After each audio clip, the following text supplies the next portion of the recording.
Ayub pasal 34. Allah tidak berlaku curang.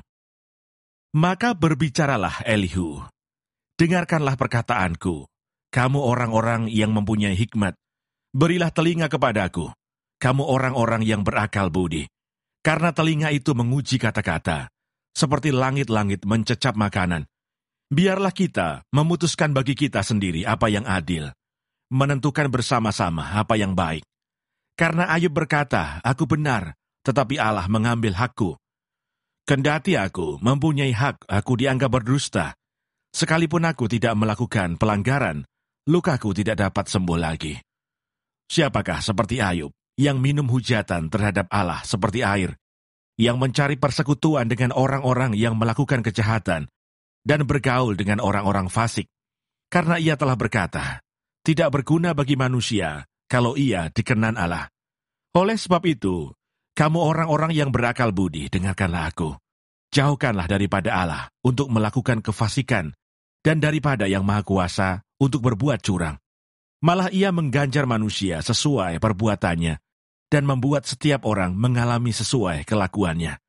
Sungguh, Allah tidak berlaku curang. Yang Maha Kuasa tidak membengkokkan keadilan. Siapa mempercayakan bumi kepadanya? Siapa membebankan alam semesta kepadanya? Jikalau ia menarik kembali rohnya dan mengembalikan nafasnya padanya, maka binasalah bersama-sama segala yang hidup dan kembalilah manusia kepada debu. Jikalau engkau berakal budi, dengarkanlah ini. Pasanglah telinga kepada apa yang kuucapkan. Dapatkah pembenci keadilan memegang kekuasaan? Dan apakah engkau mau mempermasalahkan dia yang adil dan perkasa? Dia yang berfirman kepada raja, hai orang Dursila, kepada para bangsawan, hai orang fasik. Dia yang tidak memihak kepada para pembesar, dan tidak mengutamakan orang yang terkemuka daripada orang kecil, karena mereka sekalian adalah buatan tangannya. Dalam sekejap mata mereka mati. Ya, pada tengah malam, orang dikejutkan dan binasa. Mereka yang perkasa dilenyapkan bukan oleh tangan orang. Karena matanya mengawasi jalan manusia, dan ia melihat segala langkahnya.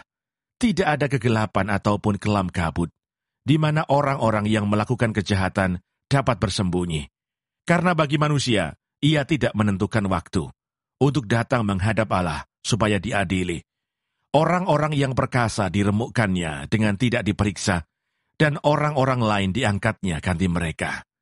Jadi, ia mengetahui perbuatan mereka, dan menggulingkan mereka di waktu malam, sehingga mereka hancur lebur. Mereka ditamparnya karena kefasikan mereka, dengan dilihat orang banyak, karena mereka meninggalkannya dan tidak mengindahkan satupun daripada jalannya. Sehingga mereka menyebabkan jeritan orang miskin naik ke hadapannya, dan ia mendengar jeritan orang sengsara. Kalau dia berdiam diri, siapa akan menjatuhkan hukuman? Kalau dia menyembunyikan wajahnya, siapa akan melihat dia? Baik itu sesuatu bangsa atau orang seorang.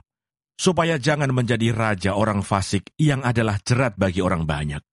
Tetapi kalau seseorang berkata kepada Allah, aku telah menyombongkan diri, tetapi aku tidak akan lagi berbuat jahat.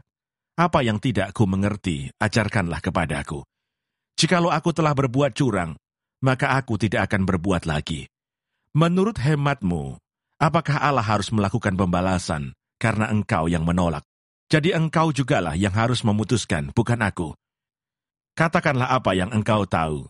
Maka orang-orang yang berakal budi dan orang yang mempunyai hikmat, yang mendengarkan aku akan berkata kepadaku, Ayub berbicara tanpa pengetahuan, dan perkataannya tidak mengandung pengertian. Ah, kiranya Ayub diuji terus-menerus, karena ia menjawab seperti orang-orang jahat.